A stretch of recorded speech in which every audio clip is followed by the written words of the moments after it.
आऊसाहेब. हो, थांबा. डोळे पुसा. पुसा डोळे. हे असं रडणं रायगडाच्या लौकिकास बाधा आणणार आहे. आऊसाहेब, आमचे राजे मोगलांच्या छावणीत औरंगजेबाच्या कैदेत अडकले. त्यांचे डोळे काढणे आऊसाहेब. ठाऊक आहे आम्हाला. सर्व काही पाहतोय आम्ही. खूप त्रास झाला का हो त्यांना? वेदनेने ओरडले, रडले. नाही, आमचे शंभू बाळ वेदनेने ओरडले नाही. अशा प्रसंगाला खंबीरपणाने सामोरे गेले. दुःखाचा हुंकारही त्यांच्या तोंडून बाहेर पडला नाही.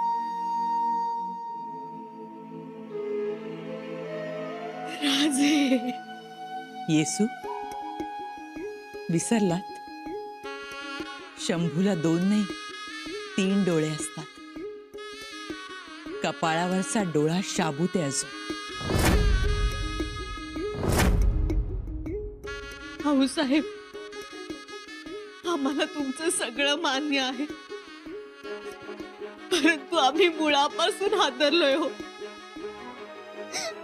आमचे राजे. प्रसंग मोठा कठीण आहे, पण तुम्ही दुःखी होऊ नका. ते खंबीर आहेत. स्वराज्याच्या संघर्षात ते भूषणभूत ठरतील. अखेरच्या लढाईत ते विजयी होतील. साखळ दंडात जखडलेले असतानाही ही लढाई ते शस्त्राशिवाय खेळतील. बघा ना, शरीरभर साखळ दंड असतानाही कसे कसे ताठ मानेने उभे आहेत ते. मराठी बाणा सोडला नाही त्यांनी. आठवतंय, आम्ही तुम्हाला म्हणालो होतो तुमच्या पदरात विस्तव आहे, आणि पदर तर जळू द्यायचा नाही आणि विस्तव तर विझू द्यायचा नाही. तुम्ही हे सतीचं वाण पार पाडलंय. शंभूराजे नावाचा विस्तव विझू दिला नाही तुम्ही. मोठ्या धीराच्या हात. आऊसाहेब, एवढं करून मग आमच्याच वाट्याला का आलंय हे? हे दुःख तुम्ही पूर्वीही अनुभवलं. नवरा गेला म्हणून विधवा म्हणून जगलात. पांढरं कपाळ आणि शुभ्र वस्त्र घेऊन रायगडावर मोठ्या धीराने वावरलात. शंभूराजांचे तर आपण दिवसही घातले. लहान वयात मृत्यू अनुभवला त्यांनी. दोघांनाही परिस्थितीने हे बाळकडू पाजलंय. आताही तोच तर प्रसंग आहे. त्यामुळे गांगरून जाऊ नका, भिवू नका. रायगडाच्या राणीला साजेसं वागा. 9 वर्ष 5 लाख मुघल फौजेला झुंजवणाऱ्या छत्रपतींची पत्नी आहात तुम्ही. वयाने लहान, पण त्यांच्या वयाच्या दुपटीपेक्षा जास्त कारस्थानी असणाऱ्या बादशहाला शंभू बाळांनी जेरीस आणले. शिवबांच्या पावलावर पाऊल ठेवून राज्यकारभार केलाय. तुम्ही त्यांच्या राणी, राज्ञी, सचिव हा शिक्का चालवताना बघा ना, शेवटपर्यंत तुमचा अधिकार दरारा सांभाळलाय त्यांनी. कोणता नवरा असं करत असेल जे त्यांनी केलंय? केलंय ना? हो आऊसाहेब. या प्रसंगात त्यांची कसोटी. हात बांधलेल्या अवस्थेत त्यांना औरंगजेबाशी लढायचंय. आपली तेजस्विता सिद्ध करायची. पण ते सिद्ध करतील. तुम्ही सिद्ध व्हा. शिवबांच्या माघारी त्यांनी मराठ्यांचा 2,40,000चा दळभार वाटवलाय. शहजाद्या पोचलाय. आदिलशाहीचा बाप बनून आदिलशाही सांभाळली. कोणाचं वाईट केलंय त्यांनी? आमच्या शंभू बाळांनी एकाच वेळी फितूरशाही आणि बादशाही जंग केलीये. रयतेला त्यांनी प्रेमाने जवळ घेतलंय, पोटाशी धरलंय. आणि खरं सांगू, सैन्याचंही त्यांच्यावर अतोनात प्रेम आहे. आपल्या बापालाही हेवा वाटेल असे लोकप्रिय आहेत आपले शंभूबाळ. आता खरी कसोटी तुमची. तुम्ही आता रडत बसायचं की अश्रू पुसून कमरेला पदर खोचून आल्या प्रसंगाला धैर्यानं सामोरं जायचं, हे तुम्हीच ठरवा. शंभूराजांचं जर काही बरं वाईट झालं तर तुमच्या कपाळाचं कुंकू पुसलं जाईल, पण अवघा महाराष्ट्र रणका होईल हेही ध्यानात असू द्या. तुम्हाला खंबीर राहायला पाहिजे. महाराष्ट्राची या मातीची भाग्यरेखा म्हणून तुम्हाला स्वतःला आखून घ्यायला हवं. उठा उठा, आता ही मरगळ झटकून टाका. शंभूराजांना त्यांचा संघर्ष करू द्या. तुम्ही स्वराज्य कसं उभं राहील हे बघा. डावपेच लढवा. या स्वराज्याच्या मागे शिवबांची तपश्चर्या, आमची महत्वाकांक्षा आणि रयतेचा त्याग उभा आहे. तुम्ही अशा मुळू रडलात ना तर स्वराज्य त्या अश्रूत विरघळून जाईल. अशा परिस्थितीतही डरकाळी फोडायला विसरू नका. आणखीन एक, शंभूराजांच्या रक्ताचा पहिला थेंब जेव्हा सांडेल ना, त्या क्षणापासून औरंगजेबाच्या अधःपतनाला सुरुवात झाली असेल. उठा. हा काय अवतार केलाय? मी वेणी घालते तुमची. लुगडं बदला, कुंकू रेखा, नथ घाला. भिवू नका. यापुढे महाराष्ट्राची जगदंबा म्हणून तुम्हाला वावरावं लागेल. वावरणार ना? हो आऊसाहेब. आऊसाहेब, आम्हाला आशीर्वाद द्या.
मग आऊसाहेब, काय झालं? ताराऊ आऊसाहेब आल्या होत्या आता एवढ्यात. आम्हाला म्हणाल्या, डोळे पुसा, सज्ज व्हा.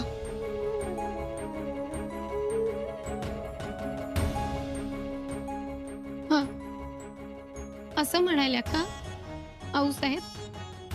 हो, आम्हाला म्हणाल्या, स्वराज्य राखा, भिवू नका. तुम्ही छत्रपतींच्या सुनबाई आहात असं म्हणाले आम्हाला.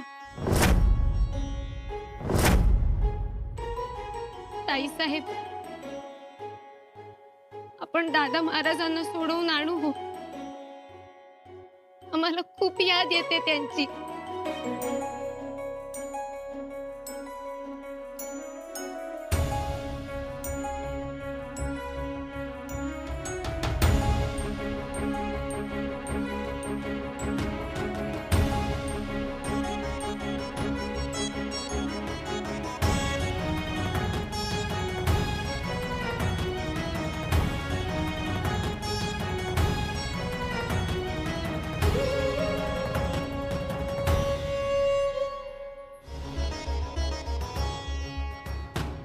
रडू नका. आम्ही आहोत आता.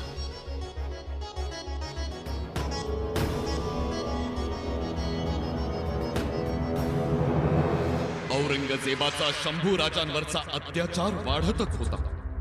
अमानुषपणाने थैमान घातलं होतं. द्वेष, तिरस्काराने औरंगजेब पागल झाला होता.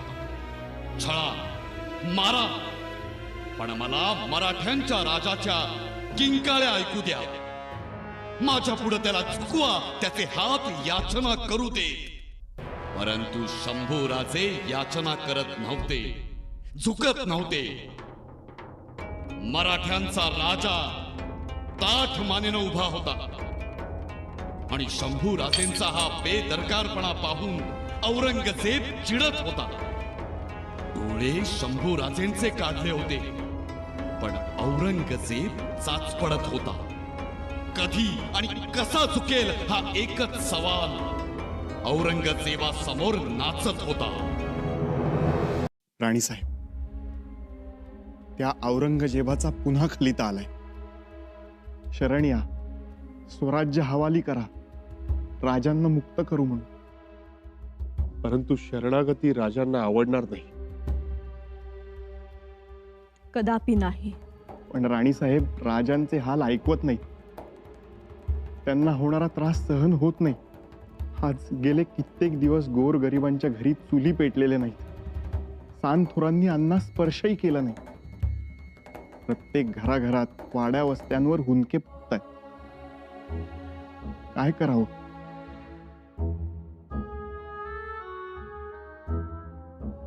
हे पहा, एवढी सोन्याची लंका, तिचे राज्य गेले. एवढी श्रीराम प्रभूंची अयोध्या, तीही विरघळली. श्रीकृष्णाची द्वारका, तीही बुडाली. हस्तिनापूरची मयसभेची काच फुटली. एवढा मोठा रामदेव, त्याच्या देवगिरीच्या पताकेची चिंधी झाली.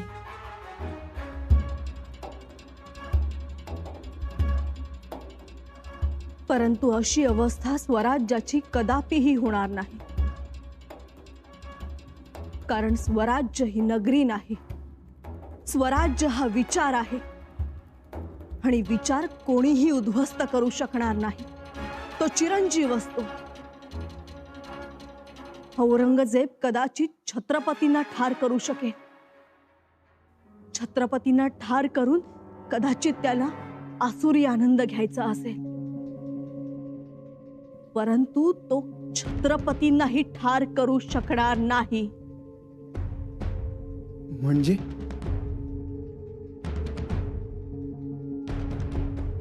आम्ही नव्या छत्रपतींना सिंहासनावर बसवणार. नवे छत्रपती?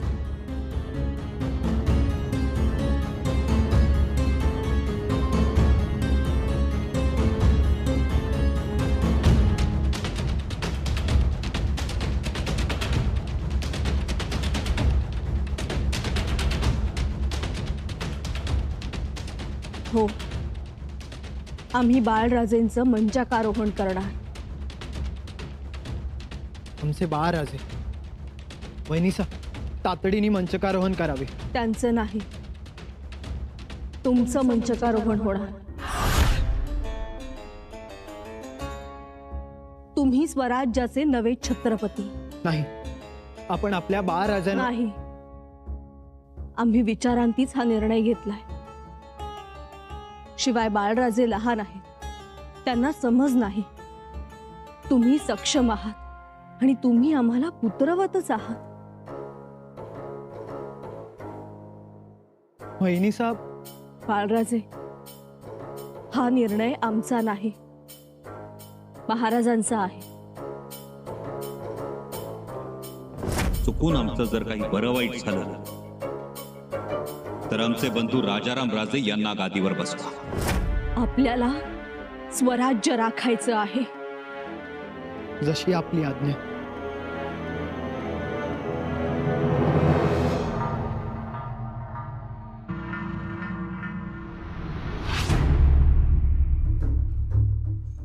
हाँ मुकर्रब खान, कैसे तेवर हैं आप संभा के? मेरे आका, कोई फर्क नहीं. आपके सामने पहले जैसे आया था वैसा ही गुरु आज भी बरकरार है। खुदा, ये संबा कब झुकेगा? अरे आका, उसकी निकाली हुई आंखों में मिर्च और नमक डाला गया, कितना दर्द होता होगा, लेकिन एक आह तक नहीं भरता। उसकी जख्मों पर नमक का पानी मारा, कोई असर नहीं। हर हर महादेव के नारे लगाता है, गुस्सा होता है। संबा, तुम कोई नजदीक जाने की हिम्मत नहीं करता, और गया भी तो जोर से चिल्लाता है। हमारे मुलाजिम कांपने लगते हैं। क्या बकते हो? गुस्सा की माफ, लेकिन ये सच है। और क्या? और कहते हैं औरंगजेब दक्खन में ही मरेगा, तड़पेगा, लेकिन हमारा स्वराज उसे नहीं मिलेगा। मुकर्रब खान, संबा से कहो जहांपना की माफी मांगे। बहुत बार कह चुका हूं, माफी मांग लो। स्वराज का खजाना कहां छुपाया है बताओ, अपनी जान बचा लो। लेकिन सुनता ही नहीं वो। सुनेगा वो, जरूर सुनेगा। जहांपना, एक मराठा सरदार ने हमला कर दिया है, लेकिन हमारे जाबाज सिपाहियों ने उन सबको पकड़ा है। काट डालो उन्हें और पहरा और कड़ा कर दो। एक परिंदा भी पर ना मार सके, इतना कड़ा पहरा।